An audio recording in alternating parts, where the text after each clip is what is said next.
This long chain, it's really a beaded chain, is an asymmetric one where you can just put on any beads you want, but you can see the stick twist or twisted stem links look lovely for something very long. So I'm going to be using this gilt plated copper wire. It's 0.8 20 gauge, and I'm cutting 1.5 inches, and I'm going to be using that for all my lengths. So that's, you know, roughly about 35 mil, something like that, but 1.5 inches. So don't make them, the thing is not to make them too long or too short, because you've got a hammer in the middle and your hammer has to fit in that gap where you're going to hammer. So just cut lots and lots. I think I need about 16. So depending on the length of the chain and the size of the beads you're using and the amount of the beads, about 16 stems. And now create a link on each of those stems. You want a link at each end. So I'm using these little step pliers that make it easy for me to have a similar radius on each side, but you can use your round nose pliers. So, so once you've created a link on each, just make sure that those links are sitting on the same plane. So they're running, you know, on the same parallel plane. And also make sure that the center of your unit is nice and straight and not bent or wiggly. So it's a sort of repetitious thing. You've got to make each of these links and centralize them, then make sure that the center of those little stems is completely straight and that the links are sitting on the same plane. So just do that with all those units that you're making. Next thing you do is you get your whammer hammer and using the planishing, the steel side, just hammer that central straight piece of the chain. So try not to hammer the links. You can see it'll just bounce away sometimes because you don't want to hammer your fingers. I did hammer my fingers a little bit, but if you can spread and flatten just the center bit and avoid those rounded links, then that's perfect. So once you've done, this is my last one now, so once you've done all 16 of them, you'll have all these lovely little flattened out links. You're going to twist them.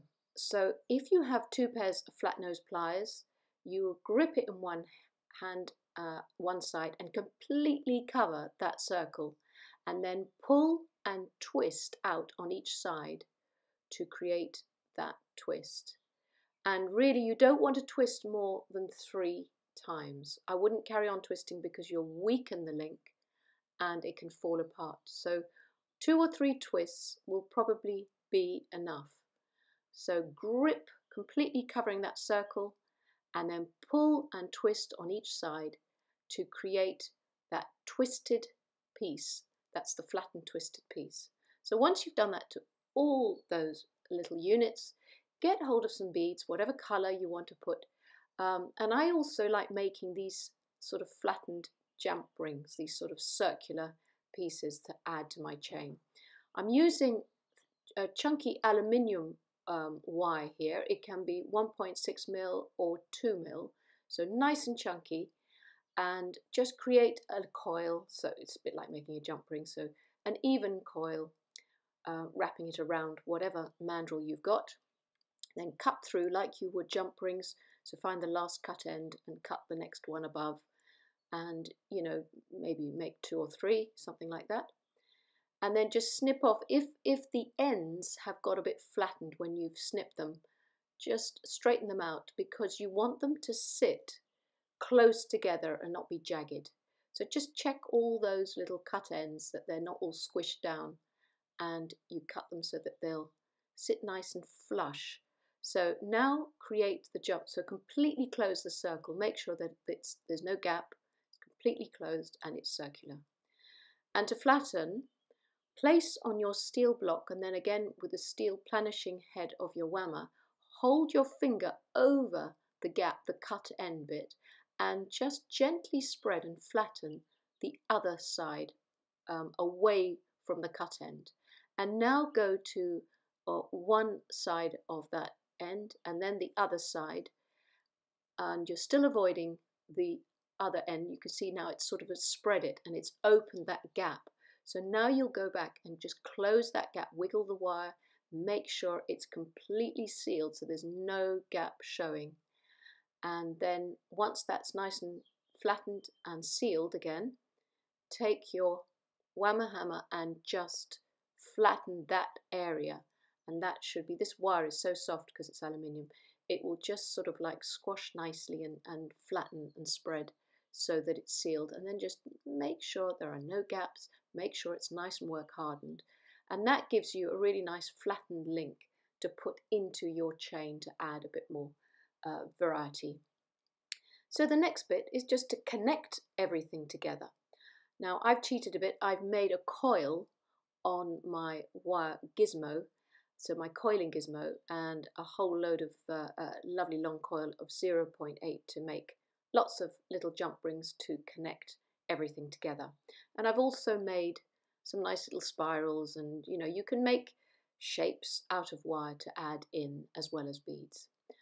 So I'm nearly coming to the end of now, moving forward to connecting everything together. So just opening my jump ring sideways, feeding in whatever I want to feed in, the links or the jump rings or the beads. And I'm not really thinking too hard about, you know, my configuration because I want it to be asymmetric. It's a chain that can move around, it'll have no clasp. So as long as I don't put two identical beads near each other, it usually works out fine. And I just want this, you know, colour scheme of gold and silver flowing through the whole piece. So I'm just linking all those bits and just wiggle the jump rings a bit sort of to work hard on them, make sure every single link is sealed. There's no jaggedy edge that will, you know, hook onto any clothing when you're wearing it. And we've only got a few bits left to do. Obviously, if you want it longer, you can make a few more twisted stems or a few more beads. Every time you make it with a different colour scheme or a different coloured wire or different order of putting them together, it'll look different. So it's one of those wonderful projects that you can make again and again, and each time it has a different look to it. And there you have it. You have this lovely varied chain that will just pop over your heads, no clasp. My mum loves things like this because, you know, at her age she finds it difficult to open and close clasps. So it's just a pretty chain to wear. And I hope you enjoy making it, and you'll find a tutorial for earrings to match. So do look for those on my YouTube channel.